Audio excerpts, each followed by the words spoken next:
Bonjour tout le monde, je suis content de vous retrouver en ce jeudi 10 février 2022. On a un Bitcoin qui tatillonne les 45 000 $, l'Ether lui quasiment les 3 300 $, le Binance Coin 430 $. Voilà pour le top 3. Et aujourd'hui au programme, on va commencer par une analyse assez long terme du Bitcoin avec les cycles et on va essayer de se pencher sur certains éléments très pertinents qui, pour ma part, vont me permettre de prendre des décisions sur des paliers, sur des sorties du marché, sur des pourcentages de revente, etc. On va discuter un petit peu de tout ça. On va ensuite essayer d'aller voir le Bitcoin sur une analyse beaucoup plus court terme. On ira voir notamment le 4 heures, le daily. On va essayer de regarder également l'order flow pour essayer d'imaginer un petit peu et voir si un reversement de tendance est en train de se produire ou non. On continuera ensuite avec l'altcoin dominance. Regardez, nous sommes dans un très beau canal en ce moment. Nous sommes plutôt au milieu de ce range. Regardez, entre le haut et le bas. Quelle direction allons-nous choisir? Si l'altcoin dominance continue à baisser, peut-être que nous allons avoir une opportunité très intéressante pour investir dans les altcoins. A contrario, si l'altcoin dominance reprend de la valeur dès maintenant, est-ce qu'on n'aurait pas justement cette seconde touchette? Pourquoi pas cette pression sur cette zone de résistance importante qui a été touchée de nombreuses fois et qui pourrait céder un jour ou l'autre? On va ensuite enchaîner avec l'analyse de quelques altcoins. N'hésitez pas à aller voir la barre des chapitres, la barre de lecture pour voir de quoi il s'agit. En attendant, je vous passe l'introduction. Pensez à l'abonnement, au like si le contenu vous plaît. Moi, je vous dis à tout de suite.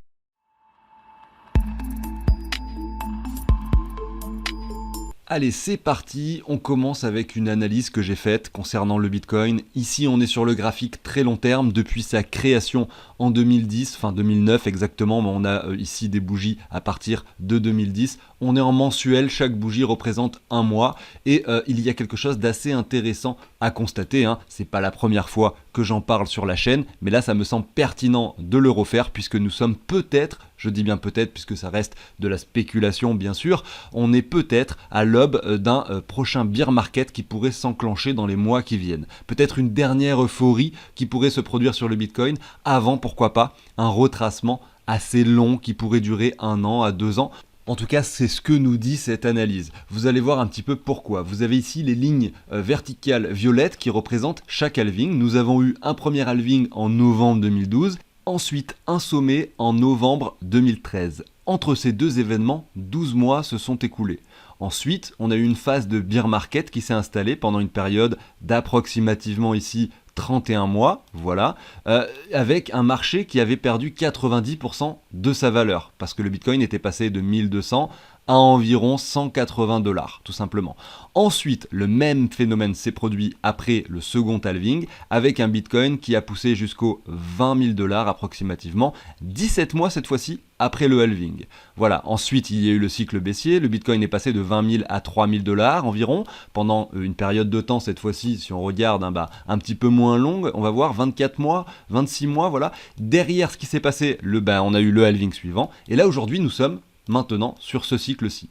Et ce qui est intéressant, c'est de faire le même travail, et on observe que là aujourd'hui nous sommes sur les 21 mois. Si jamais le top a été touché ici en novembre 2021, eh bien ça voudrait dire qu'il a eu lieu à 17 mois après le halving, exactement comme le cycle précédent finalement. Est-ce que c'est quelque chose de viable? Je pense que oui. Malgré tout, on a observé à chaque fois que les poussées étaient de moins en moins rapide. Vous voyez ici, ça avait été encore plus rapide à cet endroit-là, ça avait été encore plus rapide qu'à cet endroit-là. Également la même chose à cet endroit-là. Donc on pourrait estimer que le temps finalement s'allonge au fur et à mesure du temps. Et donc, pourquoi pas spéculer sur un prochain, dans les semaines, mois qui viennent, un prochain sommet sur le Bitcoin qui pourrait être cette fois-ci le sommet définitif de ce cycle en tout cas.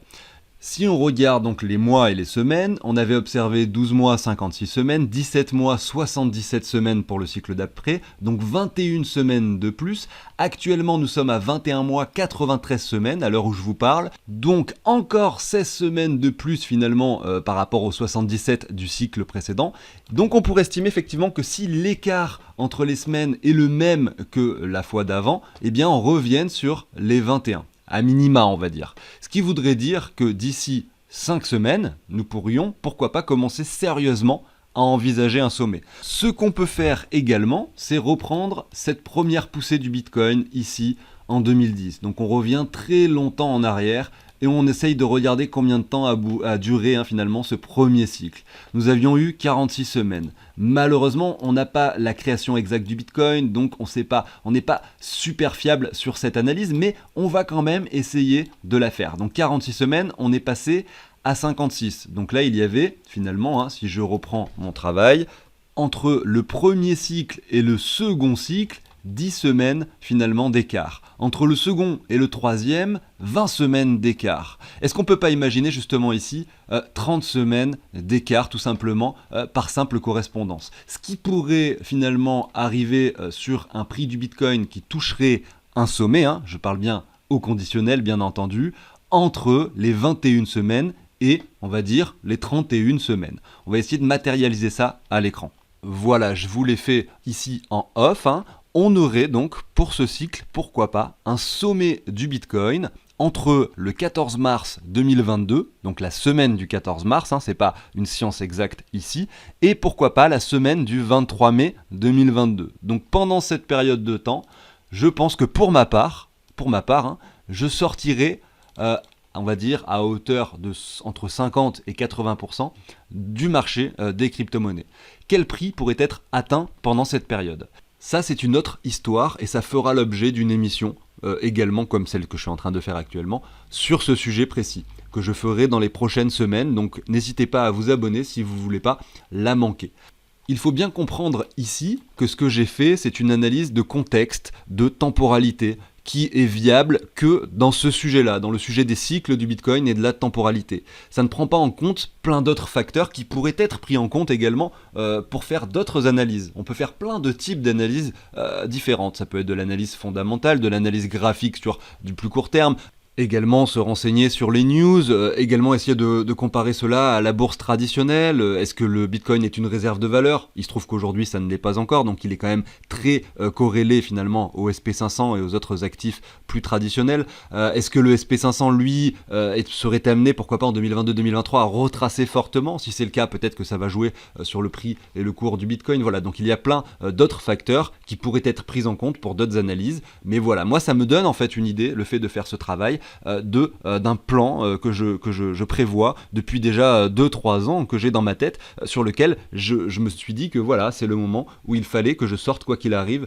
du marché. En tout cas, comme je le dis, à une certaine hauteur, 50, 60, 70, 80%, je ne sais pas, de façon à sécuriser mes plus-values tout en restant dans ce secteur qui est donc les crypto-monnaies et la blockchain qui me passionne et sur lequel je crois énormément sur les 10, 15, 20 prochaines années. Voilà, donc ça reste, tout est à mitiger. Ça ne veut pas dire que je sors du marché à 100%, et quand je re-rentre, si jamais je dois re-rentrer dans 1 an ou dans 2 ans, je vais pas forcément le faire non plus avec 100% de mon épargne, parce que je suis pas suicidaire, on ne sait pas ce qui peut se passer, ça reste de la spéculation et c'est un marché très risqué, voilà, il faut en rester conscient. Ceci étant dit, on va enchaîner directement sur le Bitcoin et l'analyse plus court terme.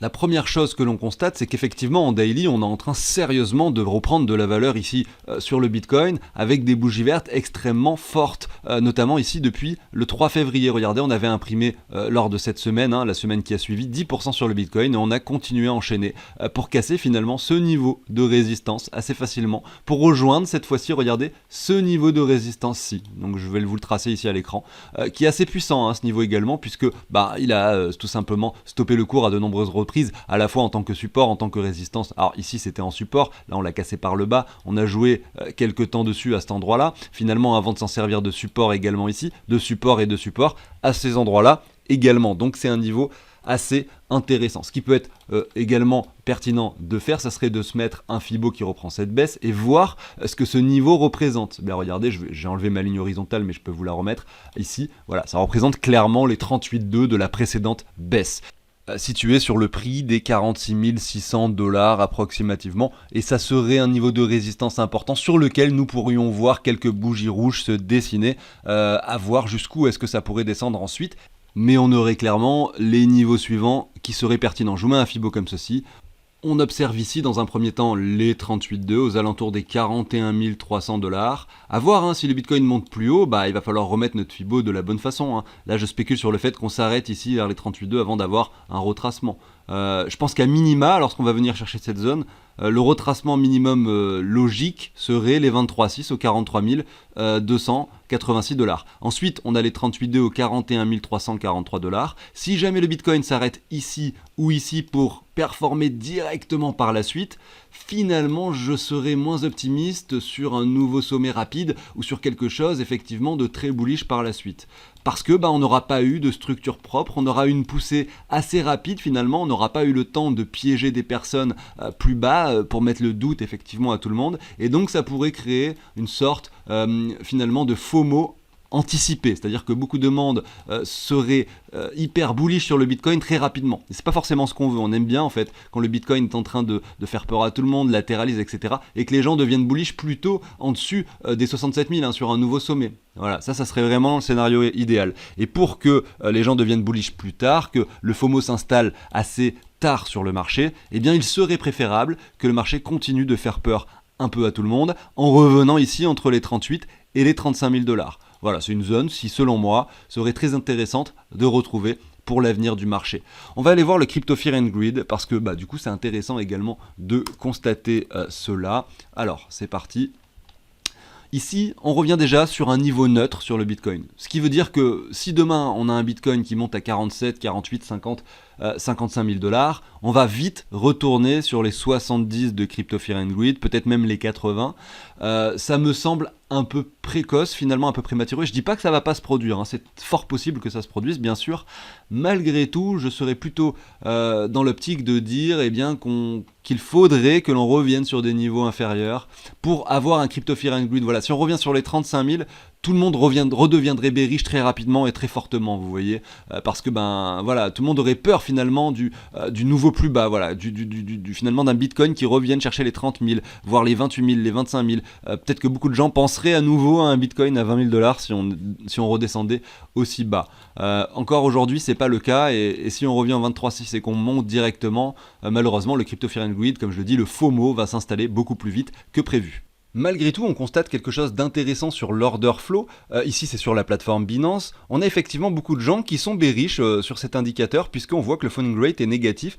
Par contre, on n'a pas énormément d'entrée en position parce que l'open interest est flat, il est plat ici, regardez, il latéralise. Donc, c'est vrai qu'on n'a pas réellement cette grosse panique installée sur le marché comme c'était le cas lors du précédent bottom. Regardez ici ce précédent bottom.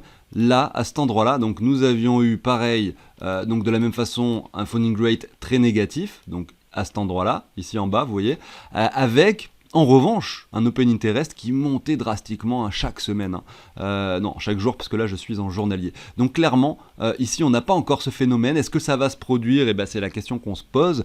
Et on va suivre ça avec attention, mais un petit retour aux 35 000 pourrait me laisser penser effectivement qu'enfin, il y a un open interest qui monte, un funding rate qui reste négatif, et donc on vient capturer des vendeurs ici sur un joli petit mouvement baissier.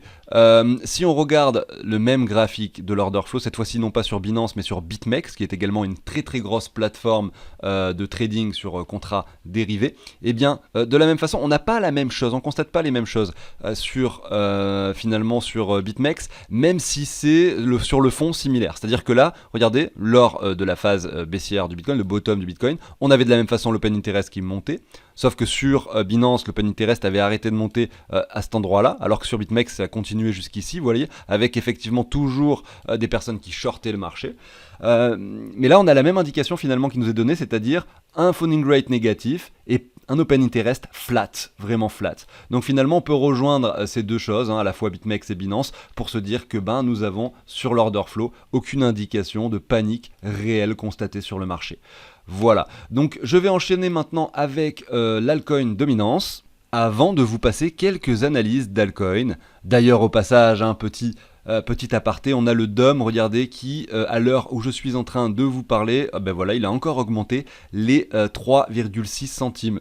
Donc on est à x36 par rapport au prix du listing. Si vous avez détenu des Heroes pour pouvoir participer à cette prévente, aujourd'hui, vous êtes à x36. Alors, vous avez du vesting, vos tokens sont bloqués, vous avez tout de même 10% qui sont déjà débloqués que vous pouvez revendre. Donc effectivement, vous pouvez déjà rembourser votre investissement de départ, même gagner de l'argent juste avec les 10% que vous avez de débloqués au vu des performances du DOM. Voilà. Alors avant de continuer avec la suite, justement l'analyse des altcoins et puis l'altcoin dominance sur lequel on va passer assez rapidement parce que j'ai quasiment déjà tout dit, eh bien je vais vous parler d'un outil que je vous partage sur la chaîne qui permet tout simplement de savoir où on en est, même si on a plein de crypto-monnaies, plein de plateformes d'échange différentes. Eh bien on résume tout sur un seul outil, sur un seul tableau et on sait exactement où on en est. On peut même de façon très simple connaître ses plus-values lorsqu'on vend des crypto-monnaies pour récupérer des euros, et ça nous aide effectivement pour les déclarations d'imposition. Alors comment ça marche? Déjà, c'est un tableau sur lequel vous allez pouvoir ajouter toutes vos crypto-monnaies. Le prix des crypto-monnaies est récupéré en temps réel, donc c'est-à-dire que toutes les 3 minutes, là, il y a tous les prix qui changent de toutes vos crypto-monnaies. Vous allez les entrer ici une à une, par exemple, je vous en mets une comme ça au hasard, Engine. Vous allez voir, son prix va se mettre automatiquement ici en dollars et en euros. Donc ça prend quelques secondes, voilà. Ici, il y a le petit SN, ça vous indique simplement que vous avez entré la crypto-monnaie, mais que vous n'avez pas encore indiqué combien vous en avez. Vous allez ensuite aller sur l'autre onglet, vous allez pouvoir dire, bah voilà, du Engine. Donc là, vous allez mettre toutes vos plateformes, 1, 2, 3, 4, 5, vous allez remplacer par vos plateformes. Vous allez dire Engine, j'en ai par exemple 25 sur cette plateforme, j'en ai par exemple 42 sur celle-ci, voilà, j'en ai par exemple 54 ici. Donc ça vous fera le total, et automatiquement, vous allez avoir le Engine qui s'est ajouté ici, la quantité, combien ça vaut en dollars, en euros, ce que ça représente en pourcentage par rapport à votre portefeuille total. Donc une fois que vous allez rentrer toutes vos cryptos et toutes vos quantités, eh bien vous allez avoir toutes ces données. Quand vous allez faire une transaction sur Binance, sur PancakeSwap ou ce que vous voulez, eh bien il faudra simplement que vous actualisiez vos soldes ici. Tout simplement en disant bah voilà, j'ai moins d'USDT, j'ai plus de BNB parce que j'ai acheté des BNB, etc. Alors vous pouvez faire ça une fois par semaine. Donc c'est ça qui est bien en fait avec cet outil, c'est que vous n'allez pas forcément être obligé d'actualiser votre tableau tout le temps. Si jamais vous voulez le faire tous les mois, vous pouvez vous connecter à nouveau Binance, vous regardez tout ce que vous avez sur la Ledger, etc. Vous entrez vos soldes en fait et ça vous donne vos données. Donc pour résumer, vous allez entrer vos cryptos, vos soldes, les transactions que vous avez fait euro à crypto, et puis vous allez savoir combien vous avez investi à la base, ça va le comparer avec votre portefeuille actuel, ça va vous donner vos gains en temps réel, puisque le prix des crypto-monnaies est récupéré en temps réel, votre ROI, les graphiques, donc répartition de crypto, répartition fiat crypto, répartition par plateforme, donc là j'ai tout mis sur la même colonne, vous l'avez vu tout à l'heure, donc c'est pour ça qu'il n'y a que Binance, mais sinon vous allez avoir Binance, crypto.com, Ledger, etc.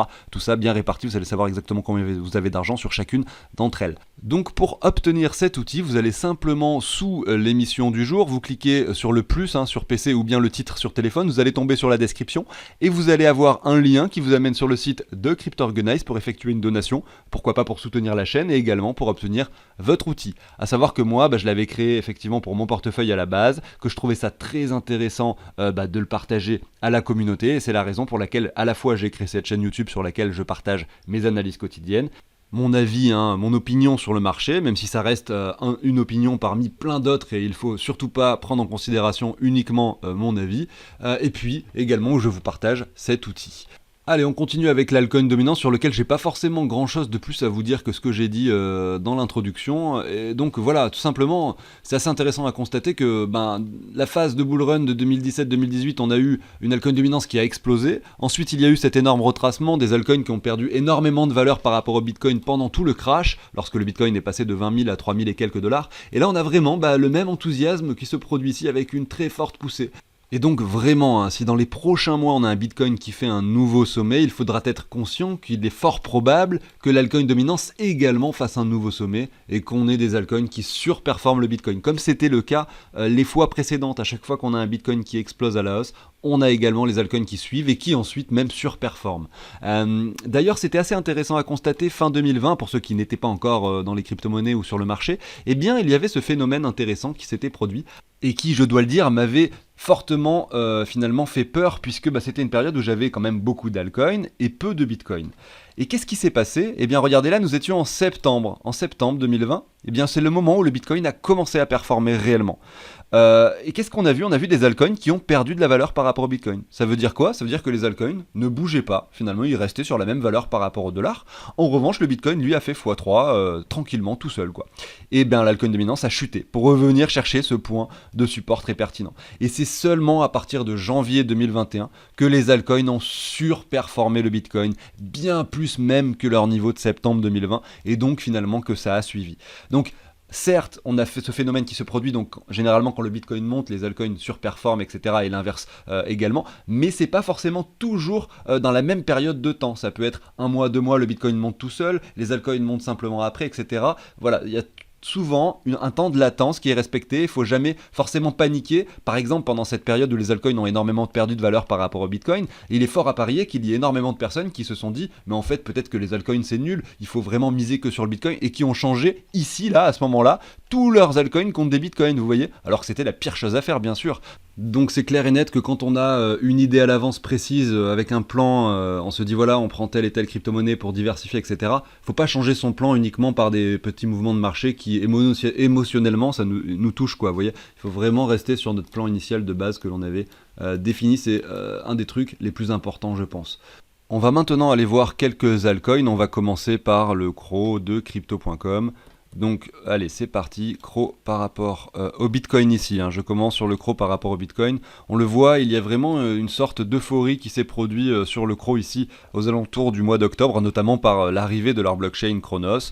Effectivement, ça a fait augmenter son prix voilà, d'environ 300% en quelques semaines par rapport au Bitcoin. Aujourd'hui, on se stabilise sur un prix, si on regarde l'historique finalement de cet actif, sur un prix qui ressemble plutôt à une zone de résistance, notamment par cette trendline que je viens de dessiner à l'écran. Donc attention malgré tout. Cependant, il suffirait simplement de la casser par le haut pour réellement partir sur quelque chose d'ultra bullish sur le CRO. Donc c'est une histoire à suivre. Je pense qu'effectivement acheter du CRO maintenant, c'est peut-être pas la meilleure idée du siècle, hein, parce qu'on a eu quand même cette énorme performance récente. On est certes sur un petit marché baissier, mais on voit que par rapport au Bitcoin, finalement, il n'a pas tant perdu par rapport à sa valeur précédente. On est dans une sorte de canal comme ceci. On peut aller zoomer en daily pour essayer d'imaginer et de voir ce canal plus précisément. On peut reprendre toute cette hausse pour regarder un petit peu la zone de rechargement où elle se situe. Elle est quand même pas mal basse, hein, ici entre les 810 et les 574 Satoshi. En plus on est plutôt sur la borne haute de ce canal descendant. Voilà, moi je me risquerais pas en tout cas à acheter du CRO là aujourd'hui au vu des niveaux actuels. En revanche, si on le positionne comme ceci par rapport au dollar et qu'on regarde un petit peu ce qu'il se passe, on n'observe pas tout à fait le même phénomène, mais d'ailleurs là je vois qu'il n'y a pas assez d'historique. Je vais aller sur Bitrex, je sais qu'il y a l'historique suffisant. Voilà, on reprend le bottom ici, hein, qui avait été touché aux alentours du mois de septembre 2021, aux alentours des 8 centimes sur le CRO. Le sommet aux alentours des 1,19$. Bon, on va pas prendre cette mèche d'excès exceptionnelle. Et voilà, on voit que cette fois-ci, par rapport au dollar, là c'est plus intéressant. On est revenu dans cette zone de rechargement.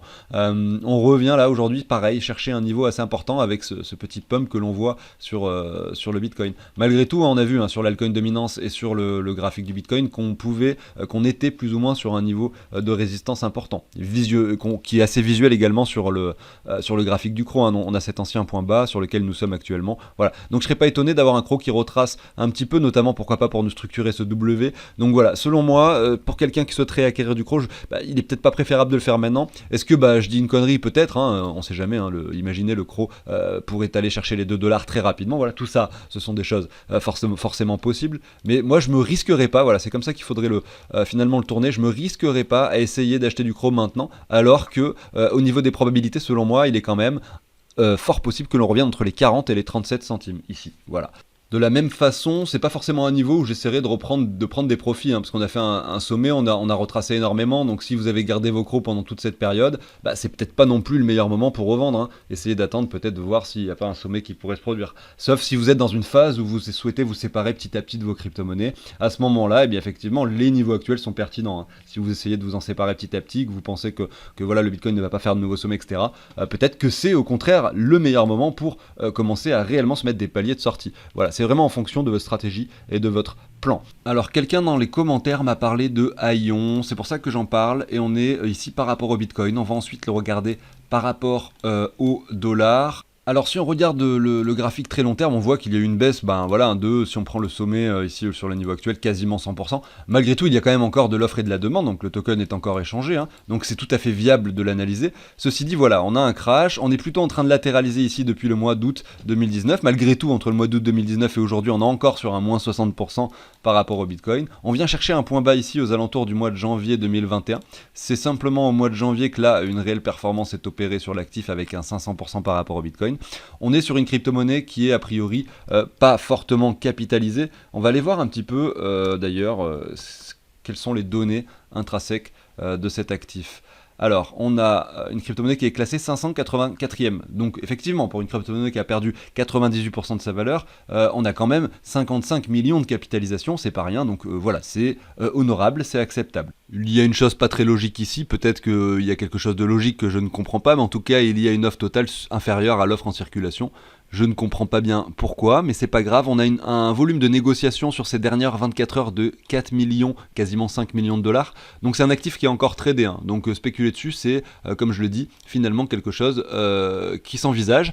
Alors au niveau du fondamental, je sais absolument pas ce qu'il se passe, en tout cas au niveau graphique, il est clair et net que nous sommes sur un point très pertinent pour pourquoi pas investir, hein, puisque quand je regarde ça et que je regarde Aion par rapport au Bitcoin, on a un plus bas à cet endroit-là, on est sur un retour qui est peut-être un endroit où le marché pourrait se retourner. Si on se met en daily, on peut voir qu'il y a de temps en temps d'ailleurs de fortes bougies à la hausse comme ceci qui se produisent.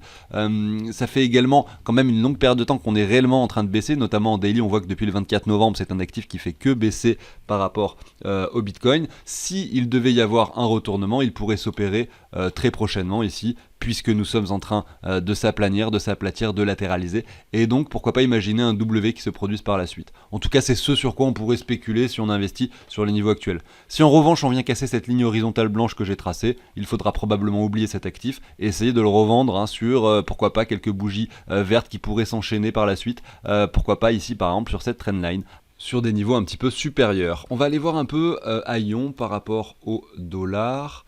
Et là, également, c'est intéressant puisque on a une latéralisation qui dure depuis le mois de décembre 2018. Hein.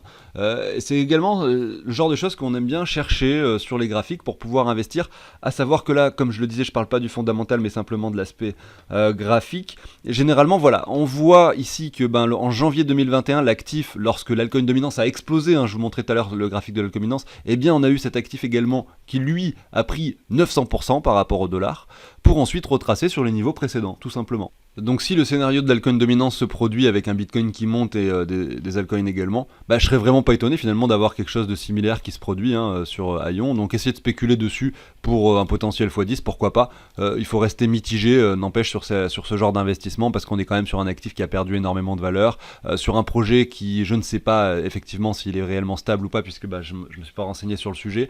Voilà, ça serait plus un actif sur lequel j'irais mettre de l'argent. En tout cas j'en ai moi d'ailleurs depuis très longtemps du Aion que je garde, et ça représente un pourcentage tellement faible de mon portefeuille que je ne m'en préoccupe pas. Mais disons que voilà, sur ce genre de choses, je dépasserai pas les 0,5 ou les 1% voilà, du portefeuille total au vu du graphique, tout en étant conscient que un potentiel x10 reste envisageable. Voilà, on va continuer par IGLD, donc je passe un peu tout dans le désordre, des crypto-monnaies très connues, d'autres moins, mais c'est pas grave. Là on avait fait cette analyse ensemble il y a quelques temps, ici par rapport au Bitcoin. C'est vrai qu'on a un IGLD finalement qui fait quelque chose d'assez propre par rapport au Bitcoin. On le voit pas bien à cause des Fibos qui sont à l'écran, mais je vais quand même laisser les Fibos dans un premier temps, simplement pour vous montrer qu'à chaque fois qu'on a un retracement sur cet actif par rapport au Bitcoin, le cours aime bien revenir dans la zone de rechargement, qui se situait ici, ensuite, regardez, elle se situe là, et ensuite ici, voilà, la zone de rechargement. Est-ce que là, effectivement, nous avons fini cette baisse? C'est possible. On va maintenant enlever finalement ces Fibos, on va se mettre des canals pour voir ce qu'il se passe. Donc tac, comme ceci. On peut se mettre dans un premier temps une sorte de canal comme ceci, voilà. Donc là, ça c'est propre, voilà, c'est propre et ça peut nous laisser penser qu'effectivement, nous sommes sur un point pertinent pour investir sur IGLD, notamment au vu de l'euphorie qu'il y avait eu avec Maillard Exchange et donc le token qui avait touché les 500, 600, je sais plus combien dollars, enfin c'était un peu n'importe quoi. Et aujourd'hui, il revient sur un prix normal par rapport au dollar, aux alentours des 150, si je ne dis pas de bêtises, on va aller le voir juste après. On peut se mettre également cette ligne-ci, donc là, cette partie-là, je ne la prends pas en compte, puisque comme je dis, c'était vraiment l'euphorie extrême due au fait que la plateforme Maillard, donc décentralisée, sorte. Derrière, nous revenons sur ce point bas, et donc sans problème, on peut spéculer sur le fait que l'on revienne chercher cette ligne haute. Si jamais on la casse par le bas, à ce moment-là, il faudra se méfier et s'attendre potentiellement à quelque chose qui ne fasse pas forcément de nouveaux sommets par rapport au Bitcoin, et qu'on soit sur quelque chose qui latéralise plus longtemps, en tout cas qui risque de ne pas surperformer pour les prochains mois. Allez, on y jette un œil par rapport au dollar. Je vais aller sur Bitfinex. Est-ce qu'il y a de l'historique? Ici, on était sur le prix des 14 $. Bon, c'était ici au mois de novembre 2020. Voilà, donc c'est pas mal. On a quelque chose qui, regardez, de la même façon, est assez propre au niveau du graphique, puisqu'on peut se positionner ces deux trendlines qui sont bien respectées. On a un très fort triangle ascendant, enfin canal ascendant ici, avec un sommet, donc comme je le disais tout à l'heure, je disais que je me rappelais plus, mais voilà, qui a touché les 548 $. On a le canal, le haut du canal qui était ici au niveau des 440, donc c'était vraiment une hausse trop extrême pour être prise en compte. D'ailleurs, si on reprend un Fibo de prolongation comme ceci, est-ce que voilà, le 61,8 représentait finalement le haut de ce canal, et non pas cette mèche d'excès qui n'avait pas beaucoup de sens, c'était du simple FOMO, pur et simple FOMO finalement. Derrière, aujourd'hui, on revient chercher le point bas assez fortement, assez rapidement. J'avoue que lorsqu'on était sur les 500 $, j'avais pas imaginé une seconde que quelques semaines après, on se retrouvait à nouveau aux 120 $. Mais cependant, pour les débutants, vous avez eu une opportunité en or pour acheter de l'IGLD ici. On n'est pas beaucoup plus haut aujourd'hui. On pourrait même revenir chercher cette trendline, qui sait, sur un malentendu, peut-être que vous allez encore avoir l'opportunité d'en acheter à 150 $. Malgré tout, pour les mois qui viennent, je suis assez enthousiaste sur cet actif, notamment au vu de ce graphique, pour pourquoi pas aller revenir chercher la partie haute, en tout cas dans un premier temps, sans trop se mouiller, on va dire, revenir chercher la zone de rechargement qui se situe par ici, entre les 460 et les 385 $ pour IGLD. C'est ce sur quoi je pourrais spéculer en tout cas. Si jamais en revanche on a un scénario baissier qui s'amorce avec une cassure de cette ligne, il faudra probablement oublier l'idée d'un actif qui effectue un nouveau sommet lors de ce cycle que nous sommes en train de vivre actuellement dans le marché des crypto-monnaies. Allez, je finis cette émission avec le Chiliz. Alors, toute cette partie du graphique, on ne la voit plus tellement que le marché a performé par la suite. Il faudrait se mettre en logarithmique pour voir effectivement les fluctuations qui avaient eu lieu pendant cette période. On va pas forcément se concentrer là-dessus aujourd'hui. On regarde simplement, on voit qu'il y a eu cette performance énorme. Il y a des gens qui sont devenus millionnaires avec simplement du Chiliz. D'ailleurs, j'avais même vu un reportage là-dessus sur YouTube. C'était assez intéressant de voir qu'effectivement certaines personnes avaient tout misé sur le Chiliz. Et ben regardez derrière ce qui s'est passé, 3300% sur l'actif. C'est énorme. Et derrière, qu'est-ce qu'on a ? On a un retracement qui s'opère. Il a touché les 96 centimes, alors que son prix, si on regarde son prix avant pump, nous étions sur les 1 centime, 1,5 centime approximativement. J'en avais acheté une petite somme pendant cette période, et je les ai revendus à peu près pendant cette période. Voilà. Donc c'est dommage, mais c'est pas grave, c'est le jeu. De toute façon, vous le savez, on ne peut pas savoir, on ne peut pas anticiper le fait qu'en l'espace d'une semaine, l'actif va prendre 600% par rapport au dollar. Ici, on a un retracement qui s'opère depuis un petit moment. Est-ce que justement, on a une opportunité à saisir sur l'actif ? On va se mettre en logarithmique pour bien positionner notre Fibo au niveau du bottom et le top aussi. Excusez-moi pour le petit pop-up, je vais supprimer du coup mon rond qui n'a plus de sens ici, je vais enlever cette fois-ci le logarithmique, on regarde où est-ce qu'on se situe.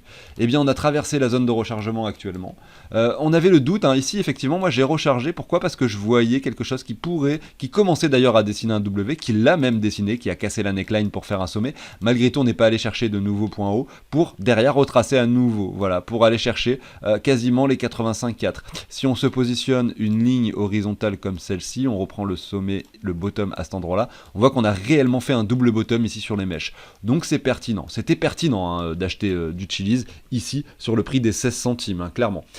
Aujourd'hui, on rebondit légèrement dessus. Est-ce que cette fois-ci, on est prêt à le casser par le bas pour aller chercher des points encore plus bas, ou est-ce qu'on va avoir un actif qui retourne sur des points supérieurs ? Je n'ai pas la réponse, mais clairement, le prix des 16 centimes semble acceptable au vu des performances passées.